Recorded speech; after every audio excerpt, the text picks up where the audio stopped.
And I would like to introduce AJ to you as our main speaker for this evening.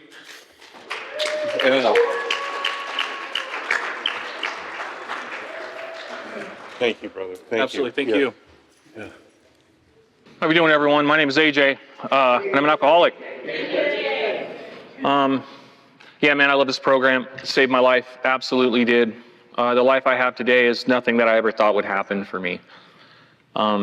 You know, like a lot of us, I've suffered a lot of trauma in my life, and it became a great excuse to continue to destroy it. Physical abuse, sexual abuse, mental abuse. My dad was heavy-handed and yelled and screamed at me all the time. And one of the first memories I have is right around 4 years old. He was mad about something that had nothing to do with me, and he grabbed me by my shirt and by my leg and threw me through the drywall. And I just decided I needed to be afraid all of the time. And so that's kind of, it set the benchmark for the beginning of my character defects and how they were going to play out. My first experience with alcohol was when I was really young. I had an uncle, and he was an alcoholic and a drug addict. And we had these little parties that would happen at my grandmother's house on holidays. And he'd sip us or give us a little sip here and there of beer or whatever mixed drink he was having. When I was about 6 or 7, he had me chug some of it. And of course, I spit it up and it burned my throat and I hated it. And I'm like, what is going on here? And then I had my first spiritual experience. I felt something. And I was like, wow, everything got better immediately. And I waited till everyone was drunk, and I ran around grabbing their drinks and grabbing a sip here and grabbing a sip there. And no one really knew because everyone was pretty tore up. And I said, man, if I could do this more often, my life would be complete. And so I'd wait till everyone was drunk at these little parties, and I would fill up an empty soda bottle, and I would take it home with me. And then I had alcohol, and every once in a while I could drink on it, and I could catch a buzz. A few times I got really sick and said I would never do it again, but I remembered how it made me feel. It shut this thing off up here. And so I continued to do that. And I had problems in school at that point. Got myself in lots of trouble. There's fighting and all the other things that we do. My grades tanked. I started hanging around with the kind of people that like to drink and use drugs, or their families did. And I realized I need to do this more often, so I started stealing from my friend's parents' house. Wait till everyone's in bed, I could go hit the liquor cabinet, and life was good. I also tried to steal money and whatnot as well, but I realized people noticed when you took their money. They did not notice when you took some of their alcohol. They would just go buy more. Drugs are a part of my story as well, and I can remember the first time that happened. My grandmother had fallen and broken her leg, and she put one of these pills in her mouth, and she was goofy. I'm like, that is exactly what I need.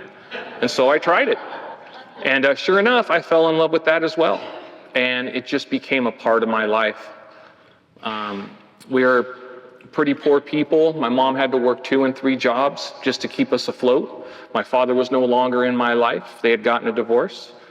And it was me teaching myself how to be a grown adult, which did not work out at all.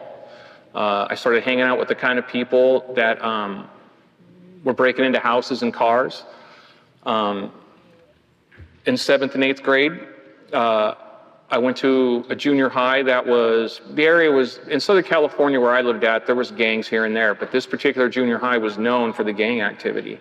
And I got beat up a couple times. I'd taken my money and that sort of stuff. And there was a handful of guys that said, hey man, you know, if you want people to leave you alone, you need to handle that. And I didn't know what to do. And so they told me what to do. You got to beat that guy up. And they said, you got to be careful too, because he's got a lot of friends. And if you beat him up and his friends are there, they're all going to beat you up. So you need to really think about what you're going to do. And I was afraid and scared. I was all these thoughts running through my head. And the bell rang one day after lunch, and that dude ran in the bathroom to use it real quick, and no one else went with him. So this was the first time I was pretty violent with somebody. I ran in there, looked around the corner, and he's at the urinal, his back to me, and I walked up and I just haymakered him in the side of the head, and he fell down. And all of that anger and rage and all the frustration, I just kind of lost my cool, and I grabbed him by the hair and I banged his face off the urinal a handful of times. And I ran out of there. And my friends respected me all of a sudden. I was no longer the loser, the guy that they kind of picked on as well. And I continued to hang out with those guys through junior high and into high school. But at that point, I'd become a liar and a cheat and a thief and a manipulator and someone who justified his terrible behavior. So the only kind of people that are attracted to me are liars, cheats, thieves, manipulators, and justifiers. I had this idea that if I was loyal to people like that, they would be loyal to me, and if I loved them, they would love me. That is not how that works out. I was just a victim of their terrible behavior as well. I met this kid, and he comes from the same kind of family. His mother's an alcoholic and a drug addict, and she was just absent. When she was when she was off work, she would come home and just drink to oblivion and do drugs. And she always had a handful of men showing up, and they were also alcoholics and drug addicts. And one of those guys was my friend's stepdad, and he was a biker. And he made it known in no uncertain terms that if we were to come across some things, he would trade those things for alcohol and drugs. And so we started breaking into houses, not full time, but very often. I look back on it now, man, on this side of recovery, and it's amazing to me how I could not see who and what I was. I hated myself, absolutely hated myself, and I couldn't see it for what it was.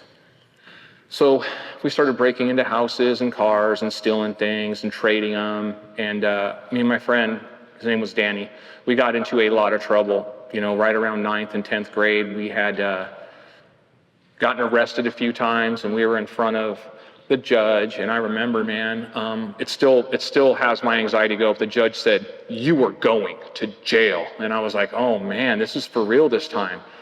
Because we've been in front of him 3 or 4 times already. And this is God doing for me what I couldn't do for myself.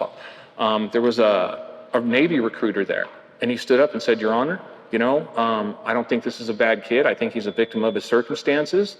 And we have a program for him, delayed entry program. He can finish high school, he can get into the military. Otherwise, you're going to put him in jail, and he's just going to be a statistic, and you're going to see this guy again and again and again." So I, of course, said yes. I didn't want to go to jail.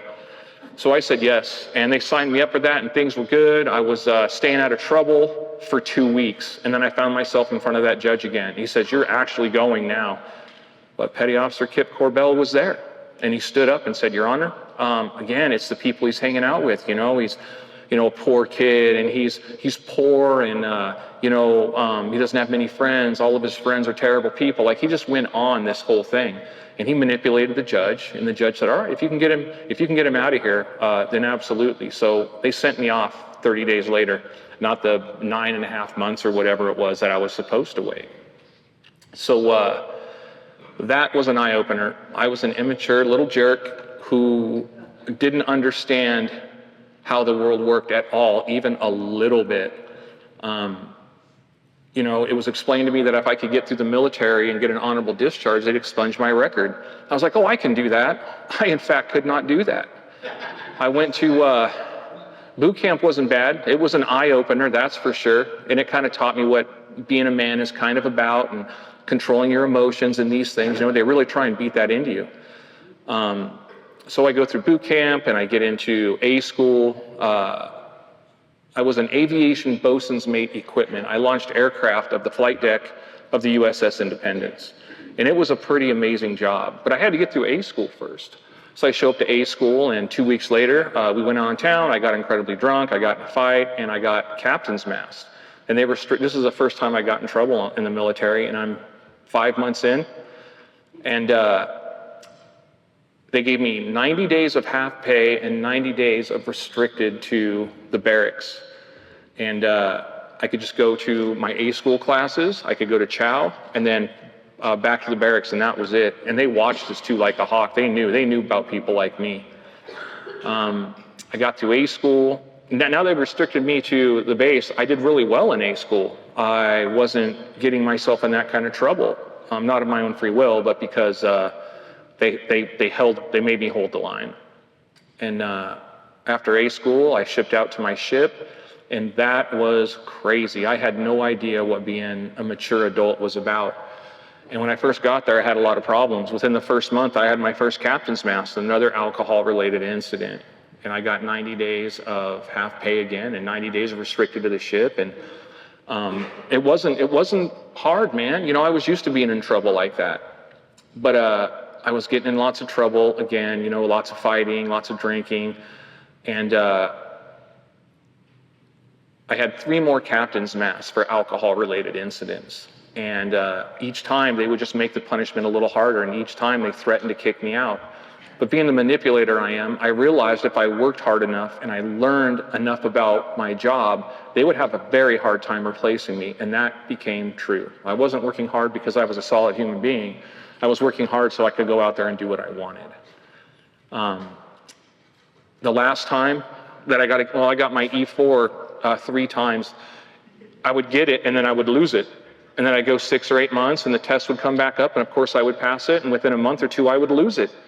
And then the list came out for the 4th time and my name was not on there. I was like, oh, they don't want me. So we were at sea one time and I had been in trouble, and there was a guy who didn't like me very much, and he was a 1st or 2nd class petty officer. I don't remember exactly, but it was a long time ago. And you know, if people outrank you, they can treat you like trash. And so that's pretty much what he did. And one of the times he caught me, I'd been up, because the flight deck's a dangerous place and there's lots of work. If you're not launching aircraft, you're doing maintenance. So there was very little sleep, very little food. You were just going. And this particular time I'd been up almost 3 days with very little sleep, a few minutes here, a few minutes there. And that guy caught me alone and he just started running his mouth. And I vaguely remember what happened. I could hear him yelling at me, and it kind of sounded like wah, wah, wah, wah, wah, wah. And then I didn't hear anything at all. And then I was standing over him and he was on the ground and his mouth and nose were bloody. And my friends are running down through the space. That's a compartment in the ship. They're like, no, but it was too late. And I'm like, still to this day don't remember it. And that's when I realized I had a problem with anger. My anger could get me into a lot of trouble. I didn't understand what character defects were or how they worked for a guy like me. So we were in the Gulf War at this time. Our ship had moved over to the Gulf of Oman and we're doing flight ops and stuff, and that's when this particular incident happened. I got myself in a lot of trouble again. The kind of trouble I was getting to in the Navy was fighting, lots of drunken debauchery. One of the times, this is how my common sense doesn't work for a guy like me. We were at a bar, we'd been drinking way too much, I was running my mouth like I do, and a guy had enough of me, but he couldn't get to me. And I went to say something to my friend, and he threw a beer bottle or a beer mug, and it hit me in the side of the mouth, gave me a concussion, knocked the teeth out on the top, and I needed 14 or 18 stitches to put my mouth back together. 3 days later, I was still feeling some type of way about that, so I went back to that bar looking for that guy, and I proceeded to run my mouth. And this time, someone hit me in the mouth and knocked all those stitches apart. And the first time, when they knocked my teeth out with the beer mug or bottle, I just conned my way out of trouble with it. You know, the surgeon's like, bro, I gotta tell someone, and I just played the sob story. It was an accident. I was just standing there, didn't see who did it. I wasn't doing anything wrong. And he kind of bought it. He's like, I'm gonna let it go this time, but I don't want everyone to see you back here again. And you know, to his surprise, I was there 3 days later. He's like, I'm not gonna let this go. We cannot. I have to tell somebody. You definitely have a problem. And I got restricted to, I thought they were gonna kick me out, but the captain's like, and I stood there for 20 minutes and he was just staring daggers at me. And he's like, you know what? I was gonna kick you out with a dishonorable discharge and send you to the brig for some time. But once again, your work center shows up with all the people and they tell me what a great guy you are and how you work really hard and you know what you're doing. Well, the captain said, instead of kicking you out, I'm gonna give you 90 days of zero pay and 90 days of restricted to the ship. And I'm like, oh, this is easy money. This has happened before and it's not a problem. He said, but your 90 days of being restricted to the ship only counts when we're in port. And if you don't know anything about Navy vessels, they are never in port. I was stuck on the ship for 11 months. But something magical happened. Something amazing happened. There was no alcohol, there was no drug use, there was no crazy behavior. I became really good at what I did. Really, really good. There was an incident where I was decorated for being a good sailor and taking care of a situation. And we had gone through the Gulf War, and it was a crazy time as well. It was very dangerous. It was a lot more work than I was used to. I mean, it was already a hard job, but when you put yourself in wartime, there's a lot more work involved. And I got this backache, right? I already been to these captain's mass, and I'd seen like the chaplain a bunch of times. He's a psychologist, and he realized I had a problem. So my record reflects that, and I got this backache, and it wouldn't go away, and it got worse and worse and worse. And what I was being told was, oh, you're a drug addict and you're an alcoholic. Oh, you're looking for something to use and all these things, but it wasn't. I was in a lot of pain, and they eventually let me leave with my chief. Like, I needed to have my chief with me to leave the boat to go to medical on base in Yokosuka, Japan. And he'd been there with me 4 different times. In this last time, I was sitting there, and I'm just like, man, I don't know what's going on with me. I feel like I'm dying. And this doctor comes up, he's like, hey man, I just got in today. I heard what was going on. I think I might know what's going on. Can I look you over? And I'm like, sure. He's like, I'm not on duty or anything, but I just want to take a look. I said, sure, man, if you can figure this out, please do. He had me lay down. He looked at me for about a minute, and he goes, all right, sit up. I know what's going on. So I get up on my feet, and he says, no, sit down. He's like, you have cancer. I was like, what? He's like, you have cancer. I can see it, and it's stage 4 cancer. It's metastasized. He laid me back on my belly and had me look down, and you could see this lump, this distension on my right side. And sure enough, it was cancer, and it was a deadly one. So that night, they put me on stat. I'm gonna have a surgery in the morning. I'm gonna leave 2 days after that. They're gonna fly me back to San Diego. It's gonna be a long medevac. That night, my friends showed up about 9 o'clock at night, and they whisked me out like some sort of Mission Impossible kind of gig. And we escape out, no one catches us. We go out and we get completely trashed. I got surgery at 7 in the morning. I show up 3 or 4 in the morning, completely hammered, and pass out in the bed. We snuck me back in again. And I remembered them wheeling me out. And this is when I realized, I'm like, I think I might have a problem with alcohol. These people might be right. They're wheeling me out, and the doctor goes, stop. Have you been drinking? And I was like, and he's like, dude, you're an idiot. They still wheeled me in. They still gave me surgery. And off I went. Cancer was crazy. I would go in for, it was a kind of cancer you're not supposed to survive. And it had metastasized in my right kidney, my liver, my lungs, and my brain. And I had a huge tumor in my abdomen, 11 pounds they thought it was. And so I would go in for chemotherapy and radiation for a week and come home for 2 weeks and recover. And this went on for 7 or 8 months. And I remember my oncologist coming in. His name was Dr. Browning. He's a solid individual. The dude was always had a frown on his face. And that's because he dealt with dying people all the time. Dude had a smile on his face. And I'm like, ooh, this is really good or really bad. And he walked in, he said, hey man, we saved your life. I'm like, what? He's like, the cancer's all but gone. But you do have a bunch of scar tissue in your abdomen and other places, and we need to pull that out. It's going to calcify, it's going to pinch things on, it's going to kill you at some point. So I had a surgery from my crotch to my chest, and it was 12 and a half hours. They lost my pulse and respiration twice. Like, it was one of those surgeries you're going to die from. But the best vascular surgeon on the planet was a friend of my gastroenterologist. He was like, hey, I want this guy to sit in. I think he could be some help. And so he did. And that dude saved my life. They replaced a piece of my aorta coming off my right kidney. They saved my right kidney. But the surgery was devastating, and I still have physical problems from it today. You know, I'm a disabled vet because of it. I got a high disability rating because of the problems that I have. And about this point, though, my mental health started taking a really big hit. Some crazy things happened in the military. I saw some things about what we were doing, and it kind of broke me inside. And I started hearing and seeing things that weren't there. I started having crazy thoughts about harming myself and others. And 4 or 5 years into that, I opened up to the VA and let them know what was going on. And I remember this. The lady I was speaking with, she's my therapist, she says, you need to wait here. I need to go get the psychologist. And I was like, ooh. She was like, no, it's going to be fine. The whole time her jaw hit the floor and her eyes were bugging out of her head, the things I was telling her. And so I was getting ready to leave, and the guy comes in 10 minutes later or so, and he's like, so why don't you let me know what's going on? And she said, it's okay. He's going to help you out. It's not going to be a problem. And I told him what I was seeing and hearing and what my thinking was like. And he's like, you know what? I need to see you every 2 weeks here, and I need to medicate you. And if you don't show up in 2 weeks, I will send people to come and get you. That's how serious it is for you. And it scared me, and I cried. For the first time in a long time, I cried, and I got all that emotion out. And I followed his direction.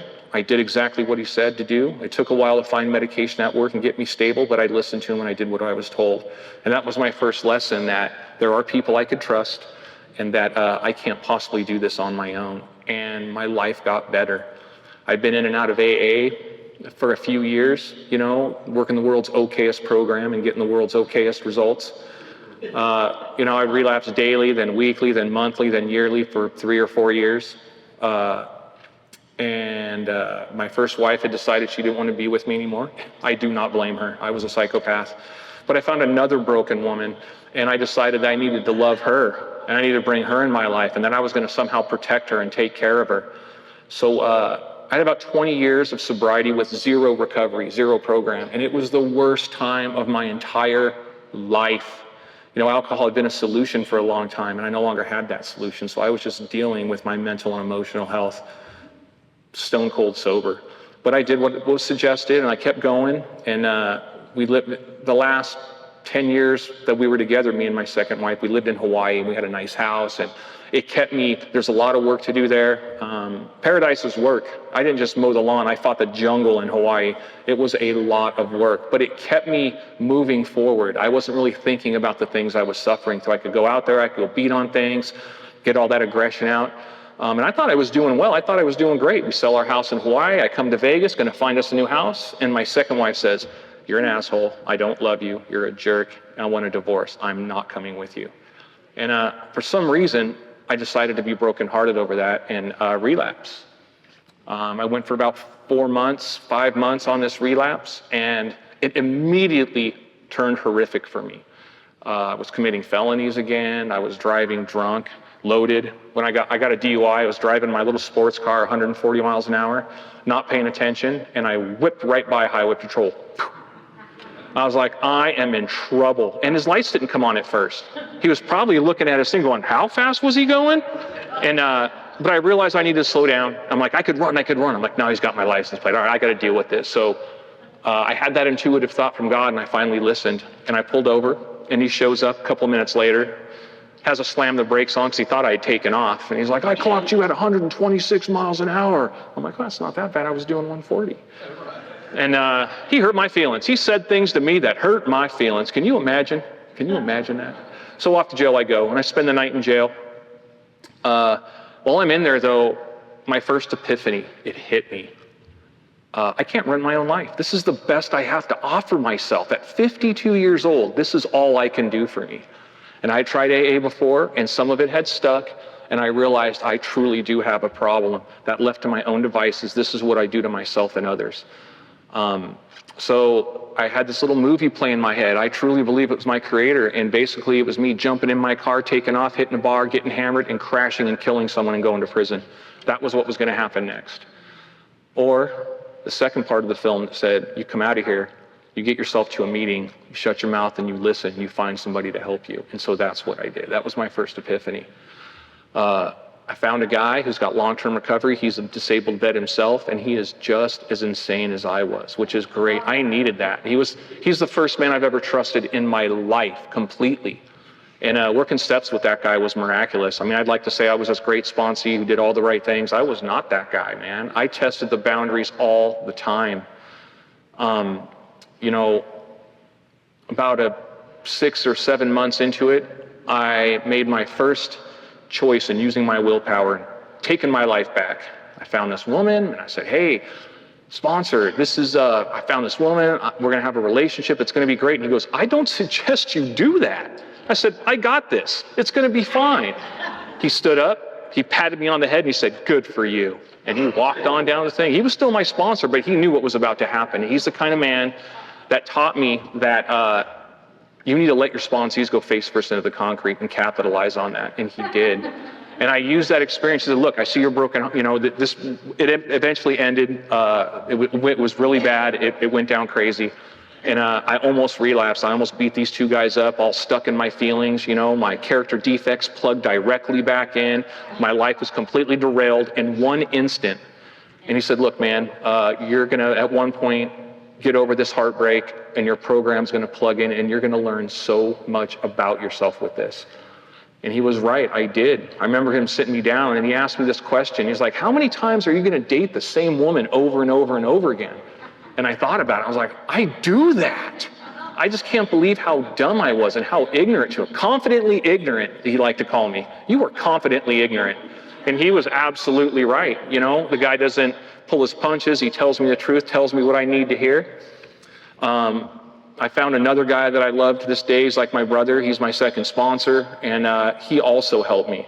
He helped get me the direction I needed. You know, he helped me to understand that I need to become the type of man that kind, loving, wonderful people would want in their life. And I'm like, oh my God, what the hell? You know, he told me what he does and how he does it. I went to the central office for H&I. He found me a commitment there. It's a great one. And things started taking off, man. I remember about 1.5 years into it, someone called me reliable and accountable, and it floored me because I have never been accountable or reliable in my entire life. And I had to think about it. I'm like, you know what? You're right, I am that today. This is amazing. And I just started having epiphany after epiphany after epiphany. And my program just continued to plug in and plug in. And that's when I realized that I have these character defects. That's what the step work showed me. It showed me that I have shame and abandonment and fear and anger and rage. And those things turned me into a liar, a cheat, a thief, a manipulator, and someone who justifies his terrible behavior. I was such a victim, don't you know? Yeah, I was a victim, all right, of me. Imagine my surprise when I found out I was the villain in my story. You know, I would tell him like, oh, this happened, this person did this, and I found myself hearing these terrible things happen. He'd say like, well, why'd you let those people in your life? Why did you go to that place? Why were you doing that thing? And I had zero answers to that, zero. I'm like, you're absolutely right. Why did I do that? Step work helped me figure that out. It helped me figure that out. He also taught me to have safe boundaries and that I can stand up for myself. And I got this magical word that I didn't know how to use. It's called no. You just tell people no. I got a line in the sand with no. If someone's trying to manipulate me or get me to enable their terrible behavior, my answer is no, no, no. And I'm kind of a jerk about it, man. I'm kind of loud about it because I want everyone around me to realize I am not the one to mess with anymore. And people don't. And something magical happened with no. The people that I have no business having as friends didn't want no part of me because I couldn't be manipulated. The people that I could trust and rely and count on, family I call them today, those people didn't care about no. They understood what no means because they use it themselves. And so today I got 16 people I trust them. If they say, hey man, you have a problem, I go, really, what's the problem? How do I unproblem this thing? And they tell me and I listen. But if it's anyone else outside of those 16 people, I just don't listen. And it was explained to me like this. If I'm not going to ask somebody for their opinion, I should not be listening to their advice. And so I do not. I learned this other skill too through AA and watching people do it. I'm allowed to judge people. I'm allowed to. I'm not allowed to condemn them. That's where the problem for AJ happens. I start condemning people and I start running this thing through my head and it starts eating my lunch and it becomes a problem. Once I learned that, I didn't have many problems with anger because people that act out in that way, it's not personal. It's not a personal attack. In general, it's what they do with everybody. So I realized it's not personal to me. They're hurt people and they hurt people. And I know about that because that's how I am. I'm the one who hurts people. I see that today. I harmed everybody in my life. And then my program came together. It came together. And for a guy like me, my program is simple. I put my creator first before all things in my life. I follow that with a 12-step program and guidance from a sponsor. And I'm a service to others. And everything sits beneath that. My woman, my car, my house, my money, my friends, my family, all of it. Because I could never prioritize those things. I didn't know how to do that. I put those things first in my life and they quickly became unmanageable. And that unmanageability ran me ragged. I did not know how to run my own life. But this program has given me direction where I don't have to run my own life. I just follow the direction of people who've done it before me. I do what they do. And my life has gotten better. I was also explained how relationships work for the first time in my life at 53 years old. He's like, look, man, it's simple. I mean, you go to a bar, you find a woman, you have sex, and you're like, I love her, I will save her. And if I'm loyal, she will love me and she will be loyal to me. And they were liars, cheats, thieves, manipulators, and people who justified their terrible behavior. And I could never figure that out. He's like, how about you try this? You build friendship first. And if there's any red flags, you work through them. If you can't work through them, you move on. If you can build friendship with no red flags, you move on to intimacy and you learn to love somebody. And if there's any red flags, you work through them. If you can't, you walk away. And if you can build friendship and intimacy, then you can move on to sexual relations. And it worked. I found the most amazing woman I have ever found in my life.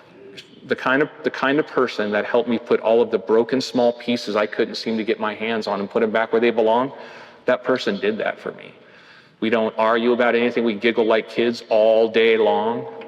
It's pretty amazing, man. I really love my life today, you know. It's crazy. I also had an epiphany not too long ago. I have references today. I've never had references in my life. I certainly would put their names down on paper and have someone call them and ask about me. I wouldn't do that. Today I have that. I have a lot of people who do that for me. I got sponsees in my life, which is amazing. You know, my sponsor says this to me. He's like, you're fun to watch. And I didn't understand what he meant like that. But then I got sponsees, and now I understand what he means by that. Sponsees are great, man. You know, some of them do very well right off the bat because they are ready. And I love that, man. I love those people. But I got a couple sponsees that are struggling and they relapse. And I get to live vicariously through their mistakes, which is amazing to me because it's like mistakes with no consequences.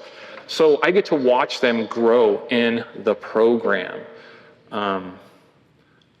Yeah, man, that growth is amazing.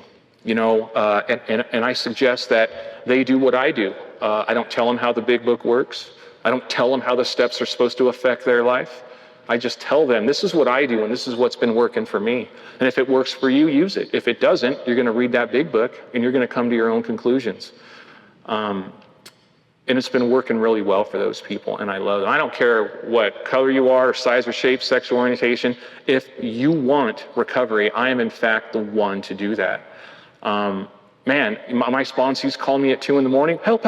I will drop what I'm doing, wake up, show up, kicking indoors, guns blazing to help save them if that's what they need.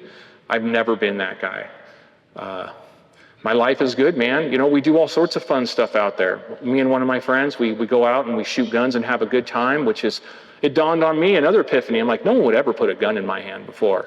My life is absolutely changing for the better. I really have an amazing life today. They say it'll be a life beyond your wildest dreams. I never dreamed of having people who would love me today. They love me, man. You know, and that was hard in the beginning. That was hard to understand because I didn't love myself. I hated myself. Someone would tell me they love me. I'd be all, and make me feel all weird inside and be running around in my head. It just made me feel terrible because I didn't know how to love people and I didn't know how to accept their love. I hated myself. So as I plugged this step work in, I went from hating myself to disliking myself, and from disliking myself to tolerating myself, and from tolerating myself to liking myself. And today I love myself. And then something magical happened. I was able to love others and let them love me. I had no idea what that was like. And speaking of my woman, she's the first woman I've ever been in love with. I didn't realize I had never been in love before. I had no idea. I thought I knew exactly what it was. I had no clue. No clue. And the same thing with the friends and family in my life today. I thought I loved my friends. I did not. I was a liar, a cheat, thief, manipulator, and I justified my terrible behavior towards those people. I don't do that today, man. Honesty regardless of consequence. So I could love myself. That allowed me to love others. And if I can love all of God's creatures, I can love my Creator. And something magical happened when I had that epiphany. Something magical. My life became manageable. I don't remember when it happened. I don't remember how it happened. But today I stand here before you and I know it happened. Yeah, man, I absolutely love the program and everyone in it. You know, I often share in meetings, I love everyone today. And one time a guy got on me, he's like, you can't love everybody, it's not possible, some people, blah, blah, blah. And I was like, maybe you don't understand what I mean by that. It's not my place to save anybody. It's not my place to get in the way of their life. It's not my place to judge and condemn them. It's not my place to do that. I'm kind and amicable and even friendly sometimes towards everybody out there. which is pretty amazing because anybody could set me off at any time and you might get smacked with a chair. I help manage the 51 Club in Henderson, and sometimes I got to kick people out. But I don't take that personal, man. Even when they're giving me a bunch of FUs and yelling and screaming at me, I'm just like, pack your crap up, get out. And that's the end of it. I don't go home stewing over it. I mean, there was a split second when I felt like smacking the guy with the chair, and it ran through my mind, but I didn't act upon it. And I didn't let it eat my lunch for the next 3 weeks and taking it out on every single person around me. When I talked about my program and what I do, I pray in the morning and meditate. When I first wake up and I'm still laying in bed, I'm speaking to my Creator and I'm asking Him to go along with me today. I ask Him that He puts those experiences before me, that He empowers me to do the work and bestows upon me the wisdom to let go of those results so I might move on to the next good, right thing. And I just fill my days with that. I pray at night, I pray, and then I run a gratitude list, and then I meditate off to sleep. Sleep like a baby most nights. And throughout the day, whatever direction this rotten thing is facing, my rear end seems to follow it. So when I catch my face going the wrong direction, my head turned the wrong direction, I pray about it. I ask for help. And I remember in the beginning, my sponsor was like, you need to pray every day, all day long. When your head is going crazy, you need to pray about it. And I tried it for a couple months, but it was, half and half, whatever. I was like, man, this is a bunch of phony baloney BS, blah, blah, blah. And he looked at me and he goes, stop. Did I ask you how you felt about it? I was like, no. He's like, did I ask you if you would do what I suggest? Well, yeah. Then what did you tell me? Yes. And he just looked at me. I was like, oh, that's how that's supposed to work. Oh, okay. I mean, I needed someone to lead me by the nose in the beginning. I absolutely needed that. And that's what great sponsorship will do. I don't hold grudges against people today. I don't hate them for what they're not or what they are. I love them from a distance if I have to, but I still pray for those people and ask that they find the poison grace that I've happened to find by connecting with my Creator. I want them to have that. Even the crazy girlfriend that I almost relapsed over, man, I had to learn to pray. I had to learn to pray for that girl. God, please help her. She deserves to be sober too. She has amazingly good qualities. And can you please walk with her today and help her figure this out? That's it, man. I do that for the people that have pissed me off and hurt my feelings. I do it for the people that I love. I do it for everybody. I'm a lucky band today.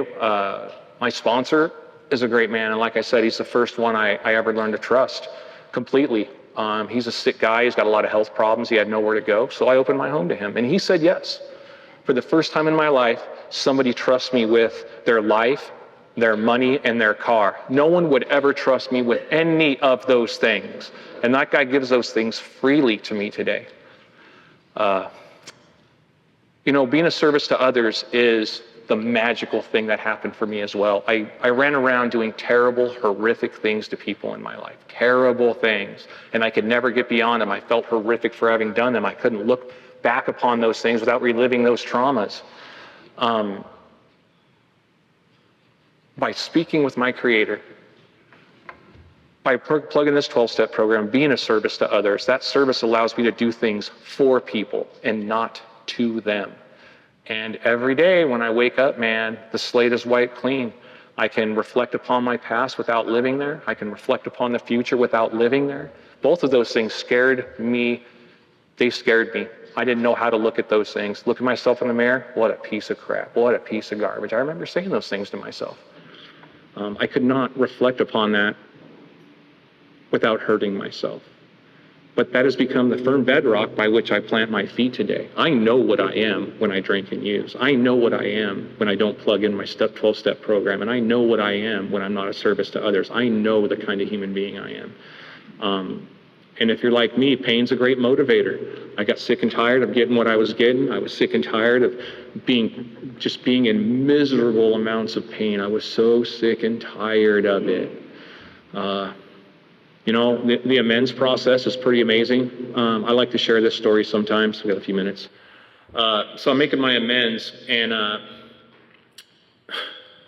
tried to make my amends to this guy, and I hurt him pretty bad. I really did. And I was like, hey, man, I apologize. What I did was terrible. He goes, stop. You showed up to my 6-year-old daughter's birthday party. You drank enough alcohol to kill 4 people. You took off all your clothes, ran around naked, and then fought everyone when they tried to get you dressed again. Don't you ever effing call me again. And my sponsor at that time said, well, But you think that's valid feelings for what you did? I'm like, yeah, you know. Speaking of getting in trouble, I've been arrested naked 6 times. 6 times. So when I say that I don't have my best interest at heart, that is exactly what I'm talking about. It happened once before I was in the military, 4 times in the military, and 1 more time for good measure after I was in the military. I could never talk about those things. I couldn't talk about the physical abuse or sexual abuse. I couldn't talk about the fighting naked. I couldn't talk about the cancer. I could not talk about any of it. Emotions would well up. I'd get all crazy. I'd cry. I'd rage and get angry and break things and scare everyone. I had these crazy night terrors. I would jump up out of the middle of my sleep, scaring the hell out of whoever I was with, the people in the house. I ran through bedroom doors, right through them. Broken windows out of the house, broken TVs, flailing, going nuts, just scaring the people I'm supposed to protect and love. I don't have night terrors anymore. Every once in a while I have a bad dream, but I'm able to quickly wake up. I get myself out of the living room.